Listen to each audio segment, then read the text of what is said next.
Começar outro curso, né? Eu acendi a luz aqui, se você achar que ficou ruim, dá pra apagar. Ó, a diferença, ó. Qual fica melhor na câmera? Qual fica melhor na câmera? Acende a luz. Isso eu tava vendo lá atrás. Deixa aceso. Deixa aceso. Só lá do fundo acha melhor, já não lá. Deixa aceso então.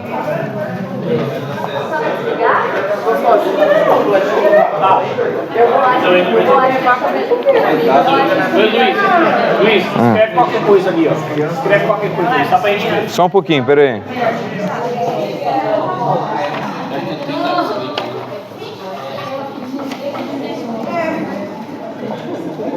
Tá, pessoal, vamos lá. Ó, eu vou contar um negócio aqui pra vocês que aconteceu com um rapaz, pra gente encerrar esse assunto e nós já ímos pro tema da teologia do reino de Deus. Nossa, eu falei que é teologia do reino de Deus, né? Não podia ter falado, eu falei antes que ia fazer um quiz com você, mas esqueci. Vamos lá. Tem um rapaz que estudou comigo no seminário de teologia, hoje ele é teólogo, crente e tudo, tá? E ele era da Umbanda, e ele teve iniciação toda na Umbanda, tá? E um dia ele estava dentro da Umbanda, e ele estava me contando, né? Na reunião lá, e lá nessa reunião, vamos supor, ele está aqui, e tem aqui a entrada, né? E aqui é fechado. Aí ele disse que tinha um negócio que ficavam umas entidades aqui em volta, e essas entidades impediam que qualquer outra entidade entrasse lá dentro. Então só entrava a entidade permitida por eles. Eu não sei como é que funciona isso muito bem, tá? Mas ele disse que era assim. E aí ele estava aqui dentro, e ele disse que viu coisas assim assustadoras. Assustadoras. E um dia ele estava lá dentro, e pessoal, olha como você vê que tem gente no Brasil que não sabe nada de Jesus. Ele não sabia, ele só sabia assim o nome. Tinha uma religião aí, Jesus, mas ele não sabia nada. Porque a vida dele foi isso aqui. E essas entidades proibiam, né? Ele buscar informação sobre isso aí. Aí, um dia ele estava aqui dentro e ele ouviu uma voz falando com ele. E como ele já tinha na Umbanda desenvolvido sensibilidade para ouvir as entidades, ele disse que ouviu uma voz dentro dele dizendo assim, para ele sair de lá. E aí ele ficou assim, mas espera aí, essa entidade não é dessas que... Não é a voz dessas entidades que fala com a gente aqui. Não tem licença. Ela falou assim, mas exato, como é que essa entidade entrou aqui? E mais, por que essas outras entidades estão permitindo que essa voz fale dentro de mim? Eles não estão vendo essa voz? Ele falou assim, que voz é essa que está falando comigo? E ele saiu. Depois de anos, hoje ele conclui que a voz que falou com ele foi Jesus Cristo, chamando ele para sair de lá. Então ele teve uma experiência com Deus onde? Onde que ele teve uma experiência com Deus? Significa agora que aí ele vai abrir uma teologia dizendo Deus está lá?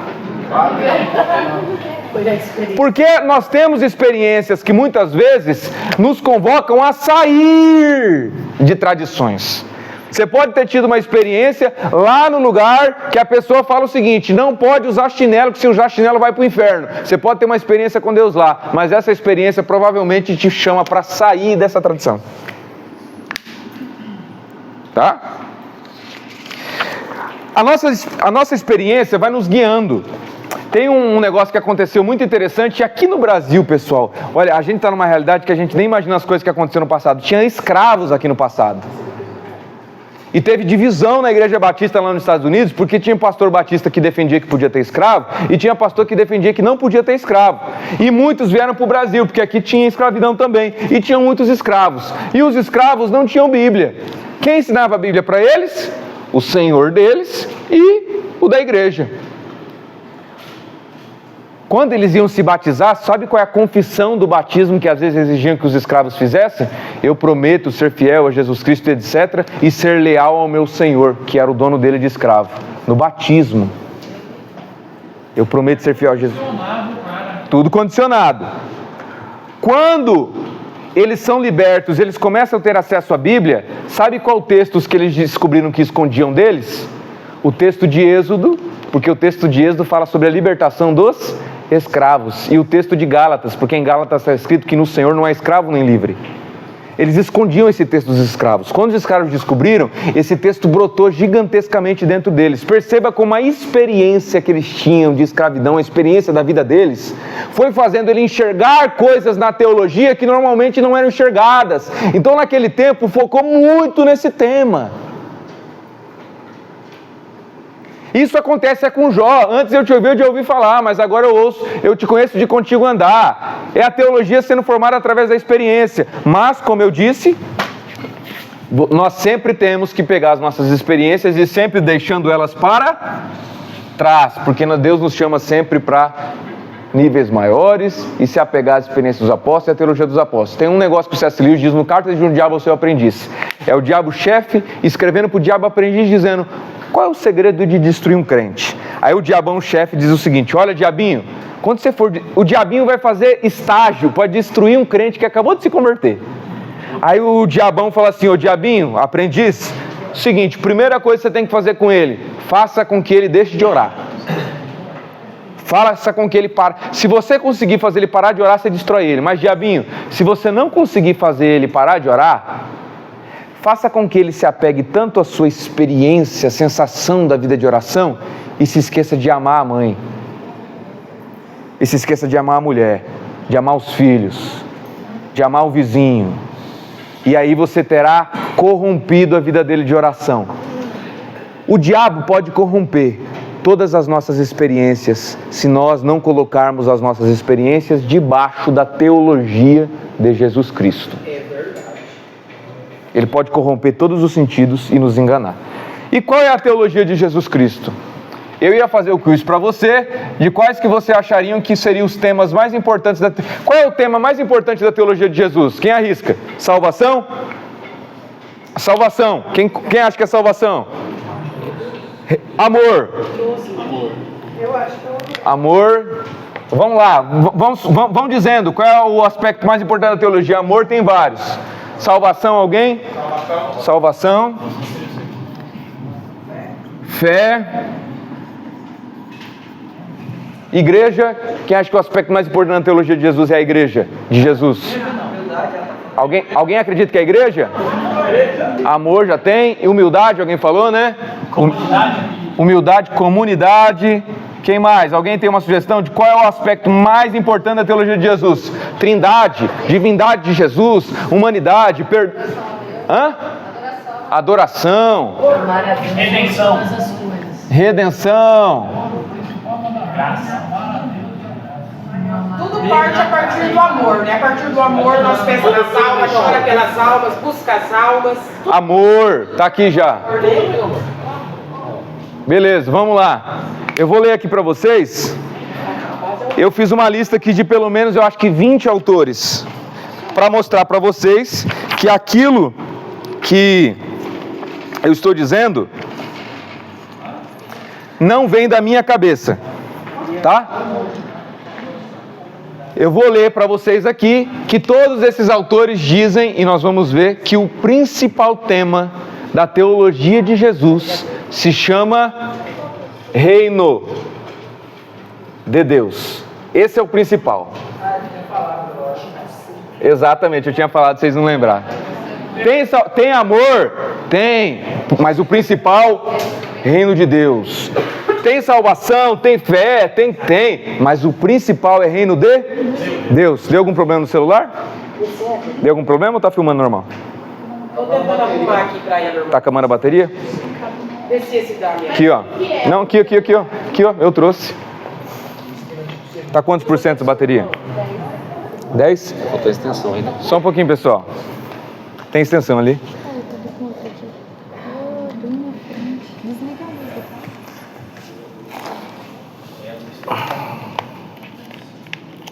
Pronto. Conectou aí? Conectou? Tá. Vamos lá. O principal aspecto da teologia de Jesus é reino de Deus. O reino de Deus em Jesus é chave hermenêutica. Vou explicar para vocês o que é chave hermenêutica. Chave hermenêutica é o seguinte: tem um monte de texto aqui. Tem Levítico, tem Gênesis, tem Deuteronômio, tem Isaías, tem Jeremias. Tem um monte de texto que às vezes a gente não consegue explicar. Chave hermenêutica é o seguinte: um princípio o óculos a partir do qual a gente interpreta todos esses textos. Então suponhamos que você tem um óculos que a cor dele é rosa. Que cor que você vai ver a parede? Você está olhando uma parede branca, que cor você vai ver a parede? Se o seu óculos é azul, que cor você vai ver? A chave hermenêutica é um óculos a partir do qual nós lemos todas as Bíblias. Eu vou dar toda a Bíblia não, toda a Bíblia. Vou te dar um exemplo de chave hermenêutica que está em muitos lugares, eu diria que talvez, pelo menos aí 70% das igrejas. Teologia da prosperidade. A teologia da prosperidade é a convicção, a certeza que através da fé Deus entrega aos seus filhos benefícios financeiros, benefícios sociais e benefícios na saúde. Isso é a teologia da prosperidade, tá? Por exemplo, eu vou citar um texto, o texto do tanque de Betesda. Como é que a gente já estudou aqui? Como é que alguém da teologia da prosperidade olha para o tanque de Betesda? Aquele homem teve fé e recebeu o seu milagre. Então tenha fé e você vai receber o seu milagre. Você pega José. Como é que a teologia da prosperidade olha para o texto de José? José passou toda aquela dificuldade, mas ele foi fiel ao Senhor. Então Deus colocou ele na onde? Num lugar grande. José se tornou governador do Egito. Vou te dar um outro exemplo de teologia, que são chaves hermenêuticas. Tem aqui a teologia da prosperidade, colocar teologia coaching. A teologia coaching fala sobre desenvolver em nós a melhor capacidade a partir de qual nós vamos alcançar também bênçãos financeiras e bênçãos até de milagres. Como é que a teologia coach vê um homem do tanque de Betesda? O homem do tanque de Betesda que se levantou e carregou aquela sua própria cama. Então fala sobre desenvolver a convicção, porque Jesus disse para ele, levanta-te. Então essa convicção dentro dele, essa certeza fez com que ele levantasse e gerasse um milagre nele, ele tivesse força e carregasse. Tá? Como é que a teologia coach olha José? José suportou todo aquele processo e chegou onde? No lugar grande. Teologia da honra, de honrar os profetas e honrar os líderes. Como é que a teologia da honra, por exemplo, enxergaria José? José chegou naquele lugar grande porque José honrou o seu senhor. Que era qual o nome do senhor dele? Isso aí. Como é que a teologia do reino de Deus enxerga esse texto? Percebe que cada ótica vai mudando? Como é que a teologia do reino de Deus enxerga o homem do tanque de Betesda? Eu expliquei para vocês. Jesus mostrando o verdadeiro ensino do reino de Deus de forma didática através daquele milagre que cura no sábado e o homem que corre o risco. Como é que a teologia do reino enxerga José? Deus levantou um homem e toda a providência divina fez tudo aquilo porque Deus sabia que viria uma geração faminta. E José, na sua sabedoria, conseguiu matar a fome de uma geração faminta, que todos iam até o Egito para se alimentar porque estavam com fome de uma seca gigantesca. Você percebe as óticas diferentes? Deu para perceber? Como muda drasticamente a forma de se interpretar um texto. Vou te dar um exemplo. Essa teologia da honra, em relação aos líderes e profetas, etc. Como é que a teologia da honra interpreta aquele texto que quando Moisés levantava a mão, o povo vencia a guerra, Moisés abaixava a mão, o povo perdia. Como é que a teologia da honra interpreta esse texto? Se você se submeter e honrar o profeta ou o líder, você vai ter vitória, se a mão dele estiver sobre a sua vida. Beleza. Como é que uma outra teologia enxergaria esse texto? Sobre o dever dos líderes de, mesmo de forma distante, pagarem um preço junto. Ô Moisés, você pensa que quando o povo está guerreando, você pode ficar sentado aqui, levanta e fica com o braço levantado aí, sofrendo junto. E ele ficou com os braços tão cansados que teve gente que chegou do lado para conseguir carregar. Percebe a ótica como mudou totalmente? Conseguiram ver a diferença ou não?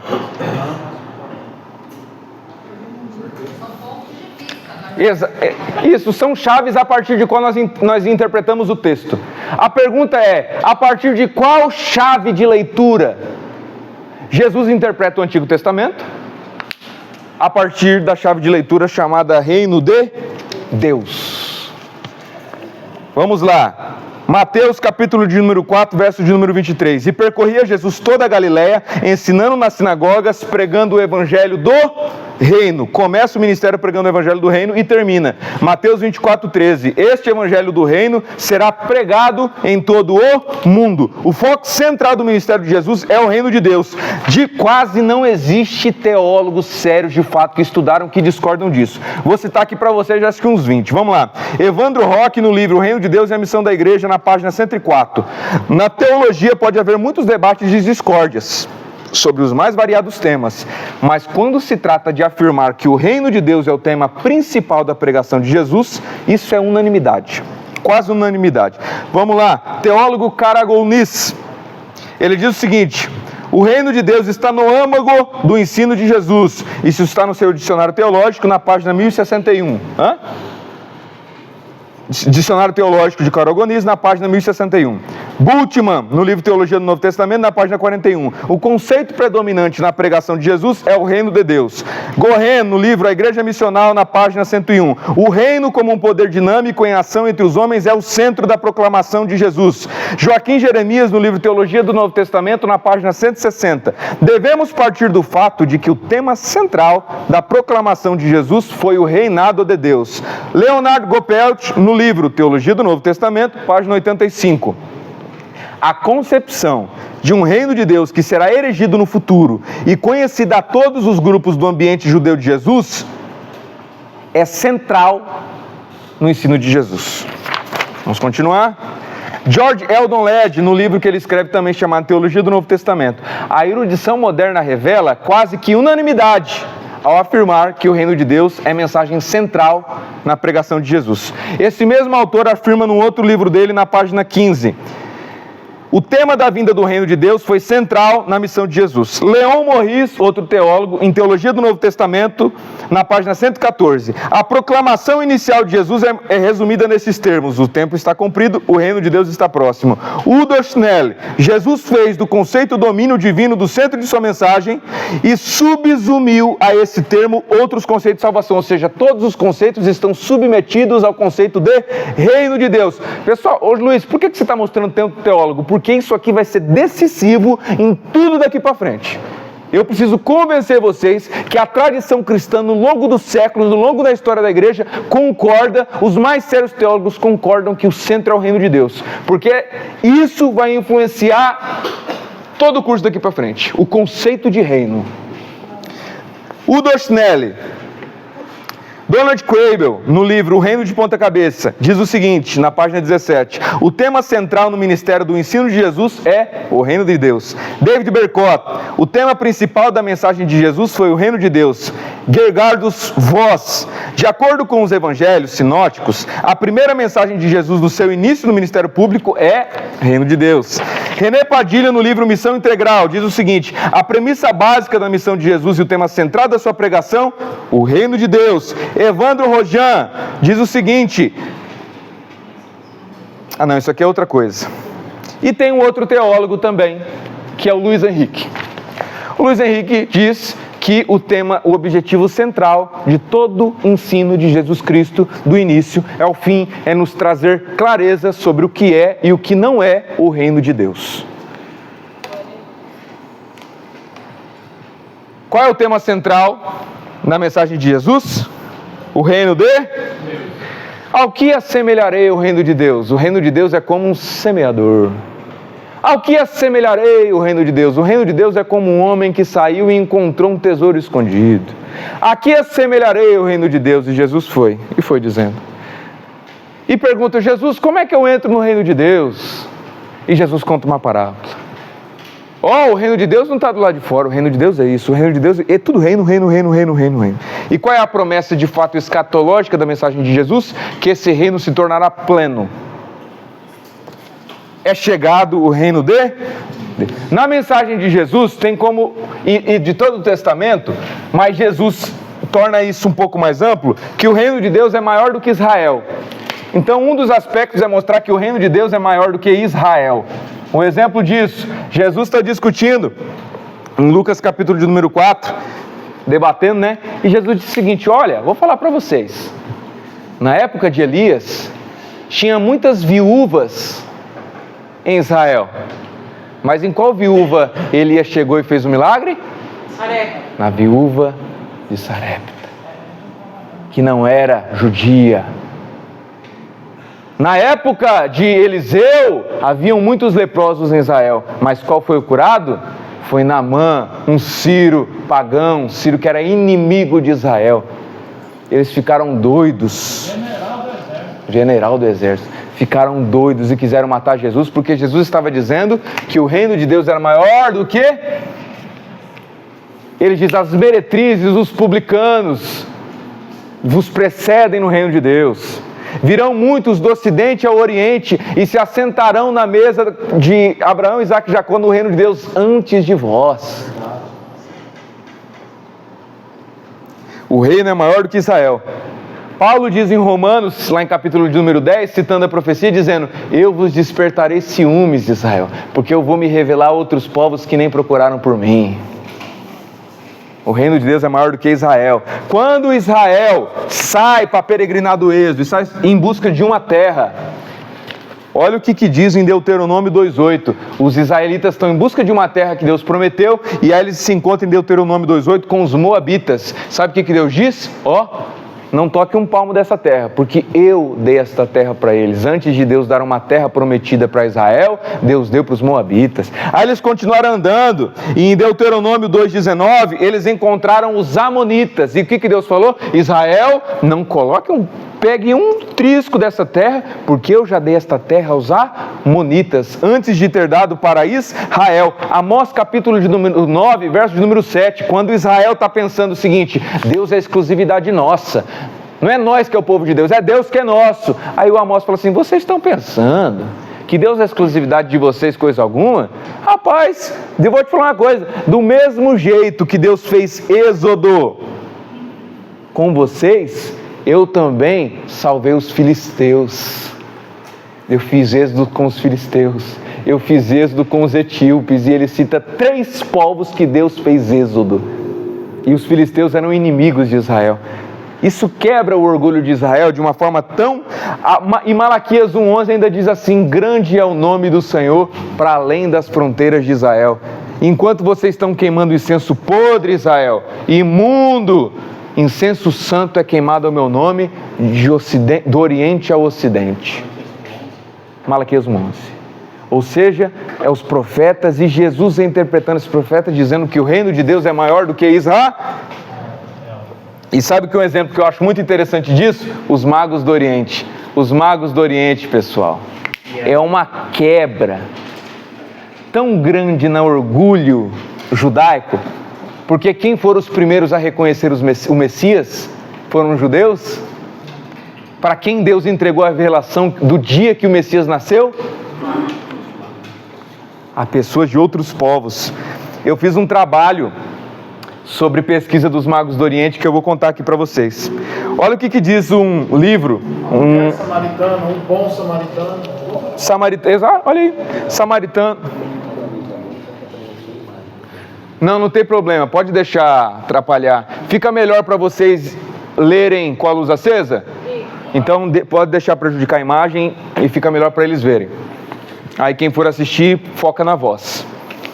Tá? Vamos lá. Havia uma religião chamada, isso antes de Jesus vir, chamado Zoroastrismo. Vocês já ouviram falar? Zoroastrismo. Havia um rei muito famoso que o profeta Isaías falou sobre ele, que ele era pertencente a essa religião. Quem era o nome desse rei? Ciro. Ciro. Como que o profeta Isaías chamou Ciro? Chamou de meu ungido. Antes mesmo de nascer. A visão que o povo de Israel tinha de Ciro era muito boa, porque Deus usou Ciro para que Israel conseguisse recomeçar a sua reconstrução, o seu reinício. Estão entendendo até aqui? Esses do reinado de Ciro eram chamados de persas. Então os persas, qual é a religião predominante de lá? Zoroastrismo. Pessoal, vocês vão se surpreender com isso aqui. Preste bem atenção que vocês vão se surpreender com isso daqui. Zoroastrismo. Qual é a origem do nome fariseus? Onde os fariseus iniciam? A tese assim que mais faz sentido, pelo menos para mim, é aqui. Sabe por quê? Os saduceus, que são os que mandam no templo, nós vamos ver detalhes sobre isso. Diferença de saduceu, quem é fariseu. Os saduceus que mandam no templo, eles não acreditam em ressurreição. Quem acredita em ressurreição? Os fariseus. Teologia diferente. A teologia de fariseu é diferente de saduceu. Da onde que os fariseus têm um pouco da sua influência de teologia? Aqui, sabe por quê? O nome fariseu diz que no início era tipo uma zombaria. Lembra quando começaram a chamar os cristãos de cristãos como uma zombaria? Vocês são cristãos. Isso era uma zombaria? Fariseu também era, sabe por quê? Eu vou mostrar aqui para vocês. Ó, vamos ver o nome, ó.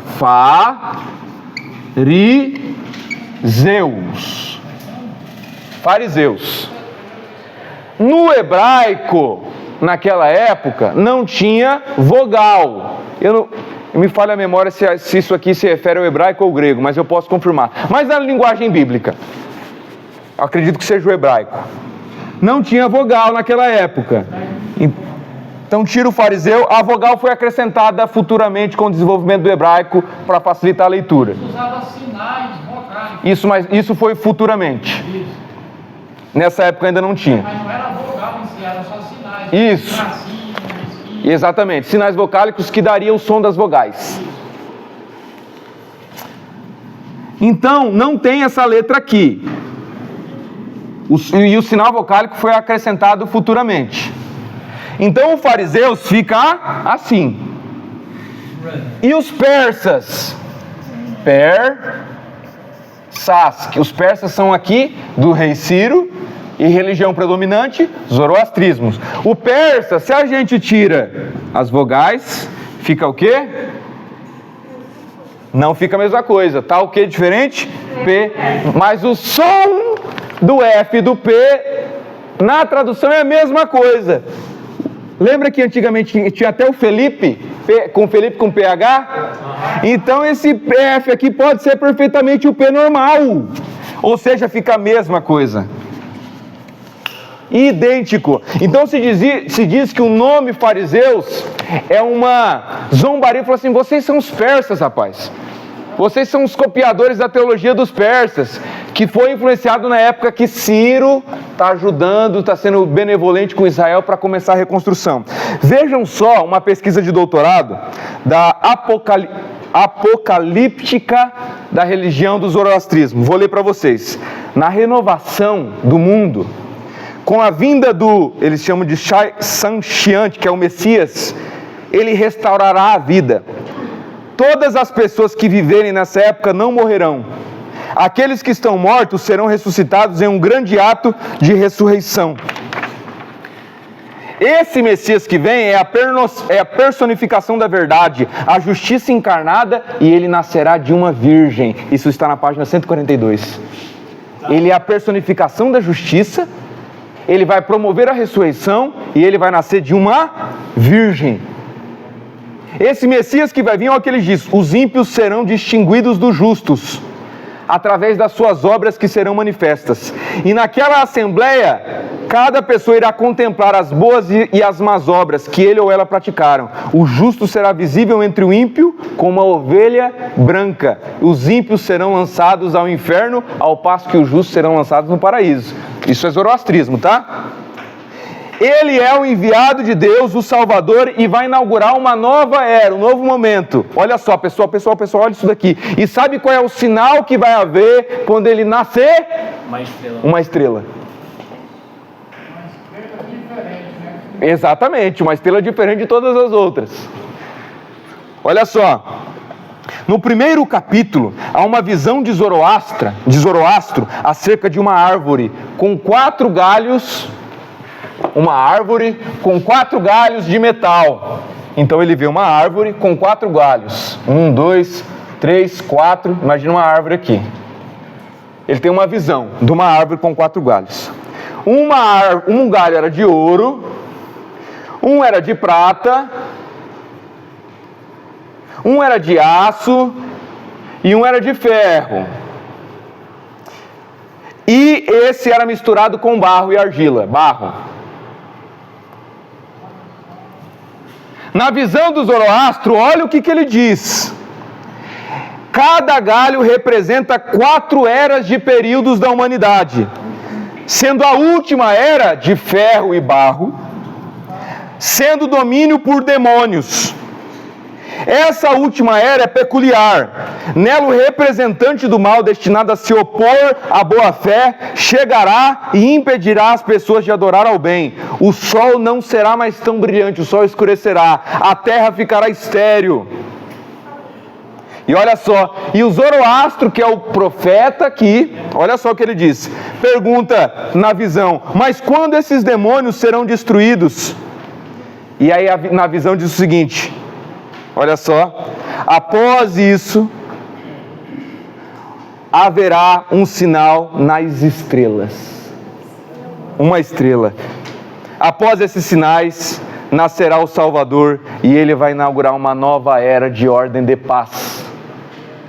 A minha paz vos dou, não como o mundo dá. Lembra da visão que Daniel tem da estátua? A estátua de Nabucodonosor. O que ele vê na visão? Ele vê que tinha o quê? Cabeça de ouro. E depois? Prata. E depois? Bronze. Mudou só o aço. E depois era o quê? Os pés de barro e ferro. Barro e ferro. E o que vai acontecer quando vier o Filho do Homem? Aí ele viu uma rocha sendo Uma mão tirada. Uma rocha vindo. atingindo os pés. E o que ela fez? Destruiu. E essa rocha é quem? O Filho do Homem. Então, segundo o Zoroastro, o Salvador vai vir, vai nascer de uma virgem e vai ser sinalizado por uma estrela. Sabe qual era o nome dos sacerdotes dessa religião aqui? Que ajudou Israel a se reconstruir? Chute o nome do sacerdote. Chute qual era o termo do sacerdote que era usado lá? Magos. Magus. O nome do sacerdote dessa religião era chamado de Magus. Quem que vem do Oriente? Eles viram o quê? Uma estrela. Onde que está escrito no Antigo Testamento que uma estrela de fato vai sinalizar o dia que o Messias nasceu? Lugar nenhum. Vamos continuar? Esse reino do Filho do Homem fala sobre um reino de fato religioso. Professor, só... então, Pode falar. No caso, só o nome da pessoa era Magos. Deles era Magos. Mas aí quando eles falam que eram 13, Não. O Zoroastro é tipo assim, o chefe dessa religião. E aí tinha templos e tudo. Nesse templo, os sacerdotes do templo, que a gente chama de sacerdote, lá era Magus. Tinha vários. Entendeu? Então, segundo o Zoroastro, o Salvador que virá, ele vai inaugurar um novo reino, que é contra o reino diabólico, e vai inaugurar uma era de paz. E eles aguardavam ele, que nasceria de uma virgem, seria sinalizado por uma estrela. Região normalmente que eles ficavam nessa época de Jesus nasce, ali perto da Índia. Quando eles chegam até Jesus, diz um evangelho apócrifo, né? Que às vezes pode ser considerado, embora não seja inspirado como os bíblicos, como elementos históricos.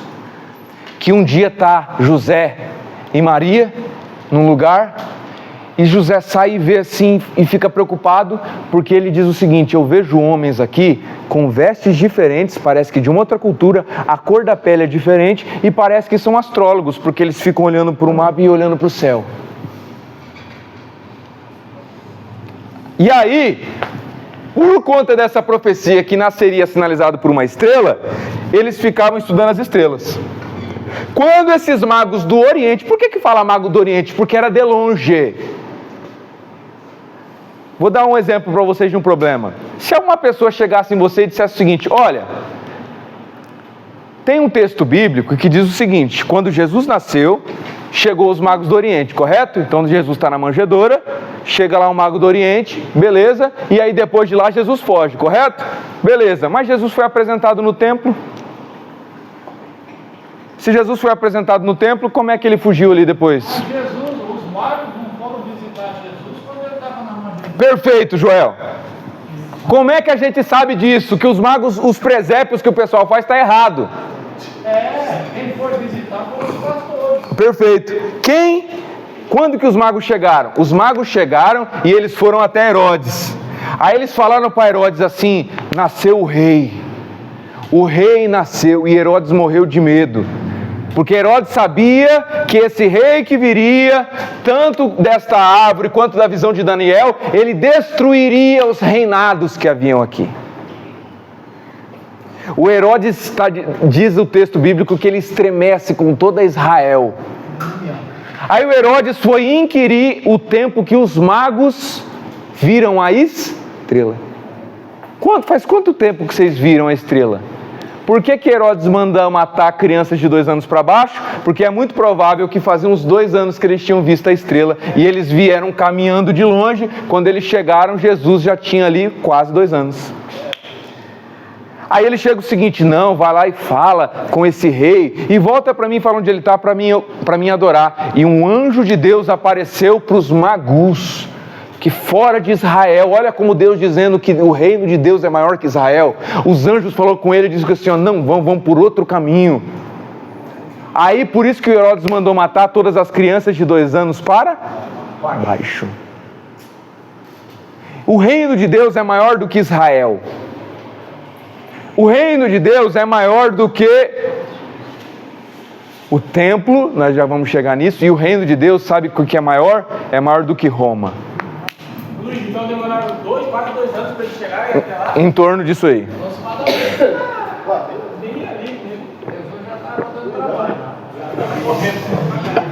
Vamos lá.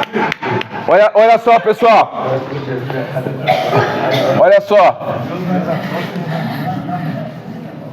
Você vê como a teologia do reino quebra as suas limitações. Tem um autor que diz o seguinte: sempre quando Israel ou qualquer religiosidade começou a dizer Deus é exclusivo nosso, Deus levantava um profeta, chacoalhava a poeira, derrubava a estribeira para dizer que Deus está para além, que Deus não está limitado. Exclusivismo não é. Perfeito, irmão Joel. Vamos lá. O reino de Deus é maior do que Israel. Eu vou falar sobre 3 coisas que o reino de Deus, que a teologia diz é maior. O reino de Deus é maior que Israel e o reino de Deus é maior do que Roma. Não tem como entender o evangelho como um todo sem entender a relação do conceito de reino em Israel, os profetas, os exílios, e sem entender a relação com Roma. Pessoal, meu Deus do céu, como o evangelho bate de frente com Roma. Olha só o que eu vou ler aqui para vocês. Leiam para mim Marcos capítulo de número 1, verso de número 1. Marcos 1.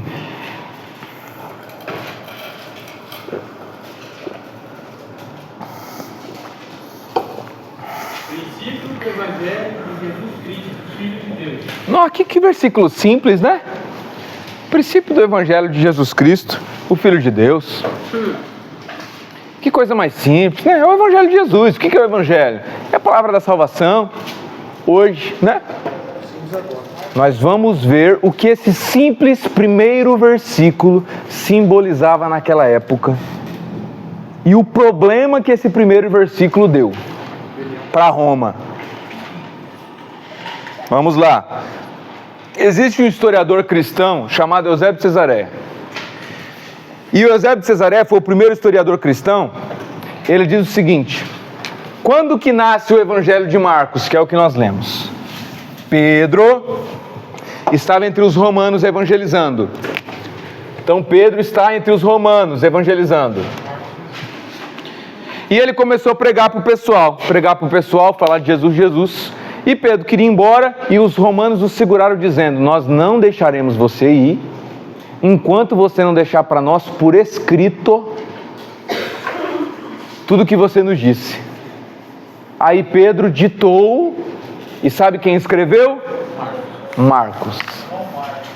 Então, João Marcos, exatamente. O rapaz é chamado João Marcos, muito provável. Aí, este evangelho foi escrito para quem? Para os romanos. E a pergunta é, de onde vem essa origem a palavra evangelho? Porque nenhum dos outros evangelhos inicia com o nome início do evangelho. Vai no evangelho de Mateus, versículo de número 1 e vê se está lá, início do evangelho de Mateus. Vai em Lucas 1, vê se está início do evangelho de Lucas. Vai em João 1, vê se está início do evangelho de João. Não tem. Vocês vão verificar para ver se eu não sou herege, né? Glória a Deus, isso aí. Verifica mesmo. Você não mandou? Vai que eu sou um herege, né? E quando você chegar em casa e for orar, fala assim, Senhor, se o Luiz for um herege, infiltrado do inimigo para enganar nós, mostra para mim. Ora mesmo. A gente estava mandando, olha. Ora mesmo. Graças a Deus que não é não. Glória a Deus. Como que nós vamos entender o significado dessa palavra evangelho? Por exemplo, pessoal, vamos chegar aqui, suponhamos que eu chegue aqui e eu diga o seguinte: o povo vai voltar a comer picanha, conversa fiada. A quem eu estou me referindo? Hã? Eu não estou dizendo, olha, eu não estou falando sobre questão de voto, eu só estou dizendo o seguinte: há 10 mil anos, se uma pessoa vai ler, o povo vai voltar a comer picanha, conversa fiada, faz o L. O que é isso? Esse cara é doido, é um louco que escreveu isso. Porque existem certos tipos de jargões que só são entendidos em determinado contexto. Vou te dar um exemplo. Brasil acima de tudo, Deus acima de todos. Lembra quem? Bolsonaro. Ah, esse negócio aí, roubar celular para tomar uma cervejinha. Ah, vai se enxergar. Lembra o quê? Hã? Exatamente. Então são frases que às vezes fazem menção a outras coisas porque estão num determinado contexto. Veja só que um autor muito conhecido chamado Scott McKnight, no livro O Evangelho do Rei Jesus, na página 27, olha o que ele diz: acredito que a palavra evangelho nos dias de hoje foi desvirtuada. A palavra evangelho não indica mais em nosso mundo o que significava na época de Jesus e dos apóstolos. A gente se esqueceu do que significava naquela época. Isso não sou eu que estou dizendo. Vejam o que diz o Enter White, que é hoje um dos teólogos mais famosos do mundo em relação à teologia do Novo Testamento. Muitos cristãos hoje em dia, quando leem o Novo Testamento, nunca se perguntam sobre o significado da palavra evangelho, mas partem do princípio que já sabem o que ela significa. Muitos cristãos hoje em dia, quando leem o Novo Testamento, eles não se perguntam o que significa a palavra evangelho. Eles vão ler achando que já conhecem o significado da palavra evangelho. E isso faz com que a gente se afaste e não venhamos a saber o verdadeiro significado desta palavra, evangelho. Vejam o que diz esse mesmo autor na página de número 30. Quando nós evangélicos vemos a palavra evangelho, o nosso instinto já nos leva a pensar em salvação pessoal. Salvação pessoal, é isso que a gente lembra. Mas olha o que ele diz: entretanto, essas duas palavras não significam a mesma coisa. Nós precisamos entender o que a palavra evangelho significava naquela época. O meu apelo, diz o autor, é no sentido de que retornemos ao Novo Testamento para redescobrir o caráter do significado do Evangelho de Jesus e adotá-lo na nossa vida para que possamos ser verdadeiramente evangélicos. Beleza? Tá, Luiz, mas então o que significa? Agora vocês vão se surpreender. Sabe por quê? Porque a palavra evangelho era usada para falar, adivinha sobre quem? Sobre César, o imperador de Roma. Sim? Porque há a história de César e de suas vitórias. E havia o evangelho de César, que eram as boas novas sobre as vitórias de César. E o evangelho de César era a propaganda imperial que rodava em todo o reinado falando sobre as vitórias de César. Olha o que diz o Enter White. Contextos para o uso da palavra evangelho como evangelho característico do Império Romano. Ele está dizendo que os evangelistas estão usando a palavra evangelho para falar de Jesus, do mesmo jeito que os romanos usavam a palavra evangelho para falar do Império Romano. Propaganda que o Império Romano dava. Vamos lá. Mais do que isso, no contexto do primeiro século, a palavra evangelho consistia em um anúncio que era o seguinte: anunciar que Yahvé era rei, era dizer que César não é rei. Mas o próprio evangelho, estritamente falando, consiste na proclamação narrativa do rei Jesus, ou para dizer de uma forma mais concisa ainda, Jesus, o Messias crucificado e ressuscitado, ele é Senhor e não César. Os apóstolos estavam realmente afirmando que Jesus já era Senhor e César não era. Vou perguntar uma coisa para vocês. Por que vocês acham que eles foram presos pelo Império, pessoal? Vocês acham que eles foram presos pelo Império porque eles curaram o paralítico no templo? Vocês acham que o Império perseguiu, prendeu e matou eles? Queria destruir aquela ideia. E nós já vamos ver o porquê. Chegava a crucificar 500 mil pessoas, 500 pessoas às vezes num dia, por rebelião contra o Estado, contra o César. Nós vamos falar sobre a cruz. E o grande significado... Nós vamos falar sobre isso aí. Os cristãos primitivos queriam subverter o império com a política alternativa, que era a política de Jesus Cristo. Quando Marcos 1 está olhando para os romanos e dizendo o seguinte: esse foi o princípio do Evangelho, Jesus Cristo. Sabe de quem se dizia isso? De César. Princípio do Evangelho de César, o Filho de Deus. E em Marcos 1 está escrito o quê? O Filho de? Sabe quem era o Filho de Deus? César. Afronta direta. Sabe o que estava escrito na moeda de César? Que ele era filho do divino e o próprio divino. Por isso que não mataram isso tudo, mudou totalmente o jeito dele. Por isso que matava tudo. Nós já vamos chegar ao problema que é a teologia de Jesus para o Império Romano. Vários Césares se autoproclamou Deus. Sim. Quando na moeda do Augusto tinha inscrição de que ele é divino, César, de que ele era o divino, aí mostra a moeda. Aí tem gente que diz que esse texto significa várias coisas. Mas sabe o que Jesus está dizendo? Me dá essa moeda aí de César. Beleza, estava escrito na moeda lá que César era divino, que ele era Deus, que ele era o filho do divino. Aí sabe o que Jesus disse? Ah, beleza, tá César aqui, dai a César o que é de César, mas César não é Deus não, dá a Deus o que é de Deus, César não é Deus.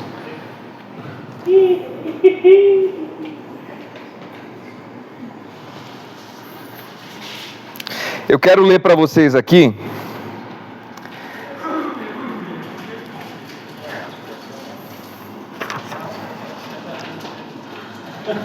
olha só. Tão profundamente religioso para os leitores modernos, que conotação teria o Evangelho? Isso diz o Seth Meyers no comentário de Marcos. Para o primeiro auditório de Marcos, o que sentido tem a palavra Evangelho lá para os irmãos quando eles ouviram? No Império Romano, essa palavra foi especialmente usada a propaganda política. Fears descreve o Evangelho imperial como tradição que reunia alegoria, realidade contemporânea e etc. Ele transmitia e promovia a imagem do império como um império paternal e benevolente. A propaganda romana se concentrava nos elogios a César como um homem divino, como filho de Deus. E a ascensão de César ao império, seu crescimento era seu evangelho, era sua boa nova. Tem muita coisa aqui, isso aqui eu vou passar tudo para vocês depois. Nero não lançou cristãos dos leões porque eles confessavam: Jesus é Senhor do meu coração. Em vez disso, ele lançou os cristãos no leão porque ele diz: Jesus é Senhor de todos, indicando que Jesus era Senhor até mesmo na esfera de César. O Evangelho de Lucas... Exato. Sim, exatamente. O Evangelho de César é o que mais tem foco o Evangelho de César. O Evangelho de Marcos é o único que inicia com o termo Evangelho. É o único que a palavra Evangelho aparece no primeiro capítulo. O único que aparece no primeiro versículo e é o único evangelho que a primeira palavra de Jesus já é sobre o termo evangelho.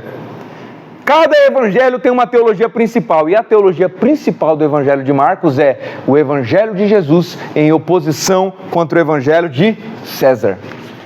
Tem um teólogo muito famoso lá na época chamado Justino Marte, e Justino estava defendendo os cristãos, dizendo o seguinte: o que vocês estão fazendo com os cristãos é uma aberração jurídica. Por quê? Os cristãos eram acusados de um crime, eles eram criminosos. Por que eles eram criminosos? Porque eles adoravam outro rei que não César. Isso era um crime, crime de sedição. O único rei que deveria ser adorado era César. E aí o Justino diz o seguinte: vocês levam os cristãos nos tribunais e vocês os acusam de criminosos. Mas vocês dizem o seguinte: se vocês adorarem a César, acender incenso a César e prometer que não vai adorar Jesus de novo, vocês estão livres dos crimes. Aí Justino perguntou assim: onde já se ouviu falar de um crime que é perdoado simplesmente pela palavra do criminoso? Não vou fazer mais. Vocês pegam os cristãos, acusam ele de um crime, mas você diz o seguinte: cristão, se você prometer que não vai fazer mais, você vai ser perdoado. Onde já se ouviu falar isso?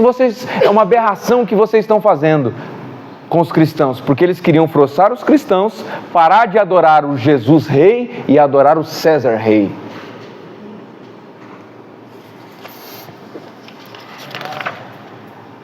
De um lado temos César e de outro temos o Messias. Um lado com o trono de Roma e o outro em uma cruz em Jerusalém. Vamos abrir em Atos 10:36. Abre aí em Atos 10:36, Fabinho. E irmã Adriana, abre para mim em João 19:15.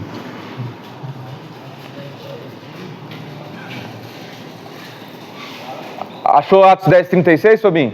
Vamos lá. Leia para mim. A palavra que ele enviou aos filhos de Israel, anunciando a paz por Jesus Cristo. Este é o Senhor de todos. Atos 10:36, Isso. Lê o de baixo de novo. 37. É. Esta palavra, vós bem sabeis, veio por toda a Judéia, começando pela Galiléia, depois do batismo que João pregou. O que ele diz que Jesus é? E ele fala isso para quem? Para quem que ele está falando isso?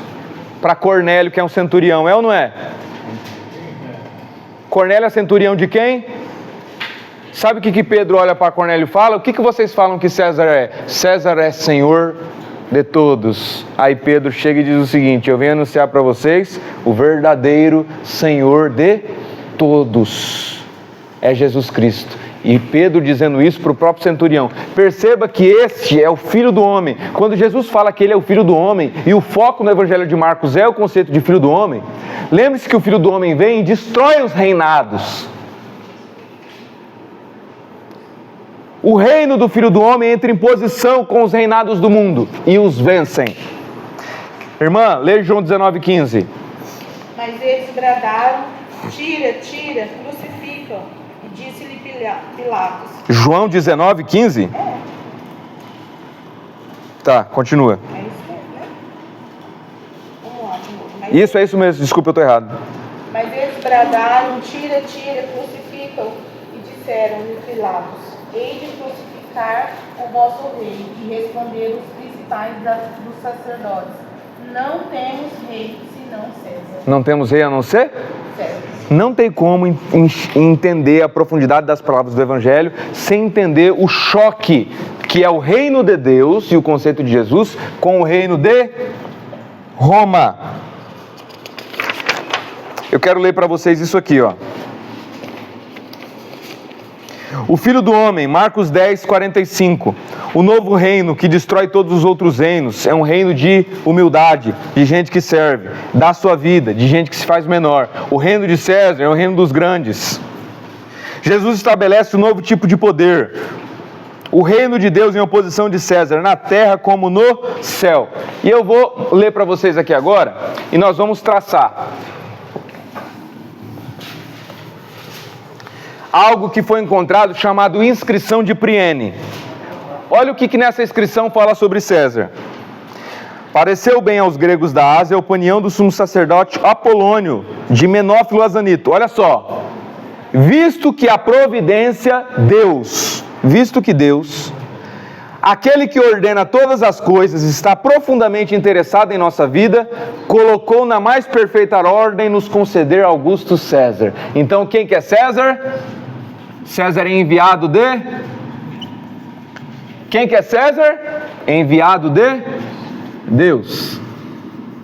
Professor, sem querer intrometer, mas só para dar uma informação, talvez possa contribuir. Pode falar. Tem muita gente que não sabe. César é um título. César é um título. Vários imperadores, por exemplo, Exatamente. Júlio César, Exatamente. Tito, Nero, todos eram Césares, Perfeito. que é a maior autoridade em Roma da época. Oi? É Marcos 10? Marcos 10, 45. Eu tô pensando em César só. Não, é igual um Herodes, tem vários Herodes.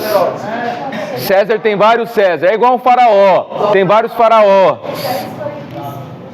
Entendeu? Muito bom, irmão Júnior, obrigado aí por essa observação. Então, o que eles dizem que é o César, que é o imperador? Olha lá, a providência de Deus nos entregou o César. A quem Deus encheu o César de virtude, para que ele possa beneficiar toda a humanidade, nos enviando ele como Salvador. O que é César também? Selva é o salvar? Salvador. Tanto para nós quanto para os nossos descendentes. De forma que César consegue acabar com a guerra e organizar todas as coisas, trazendo paz. Então César é aquele que traz o quê? Paz. Vamos continuar. Ultrapassando todos os benfeitores anteriores. Então ele é superior a todos os anteriores.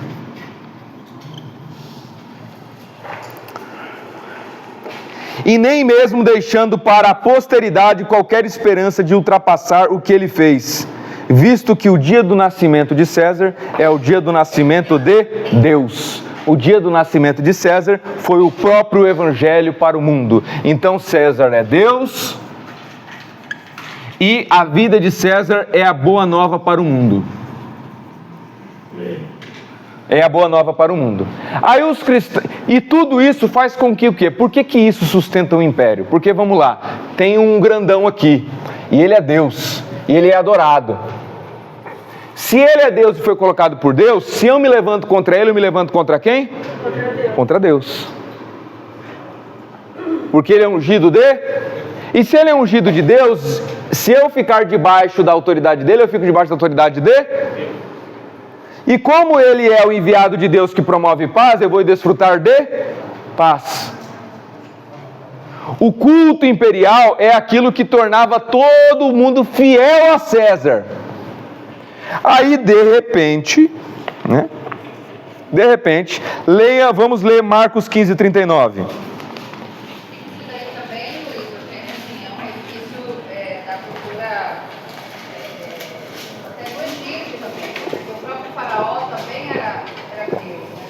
Verdade.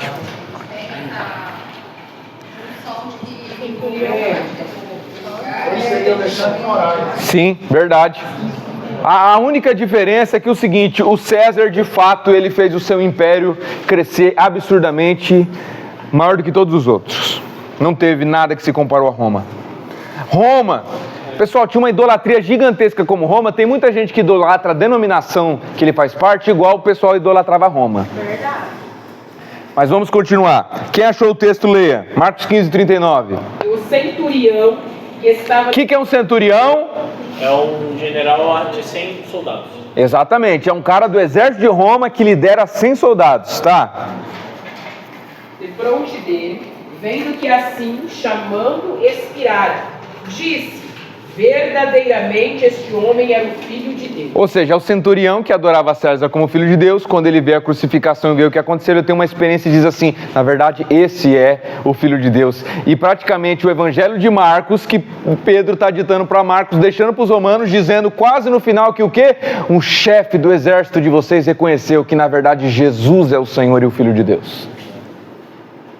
Isso para César, meu irmão. Então chega um pessoal dizendo que o quê? Que na verdade não é César que é o enviado de Deus. Quem é o enviado de Deus? É Jesus. Que não é César que é o Salvador. Quem é o Salvador? Que não é César que traz a paz. Quando Jesus diz o seguinte: eu não vos dou a paz como o mundo a dá. Lembra como Jesus disse isso? Jesus está falando de quem? Da paz de César, porque havia algo dito sobre César, sobre a Pax Romana, ou a paz romana, que foi o Império Romano que estabeleceu a paz. Todo mundo devia ser romano, receber o título de cidadão romano. Segundo Shed Myers, a maior tentação dos cristãos, sabe o que é? Ceder às tentações de Roma. Aí está o fim. Porque era muita prosperidade, era segurança, era proteção.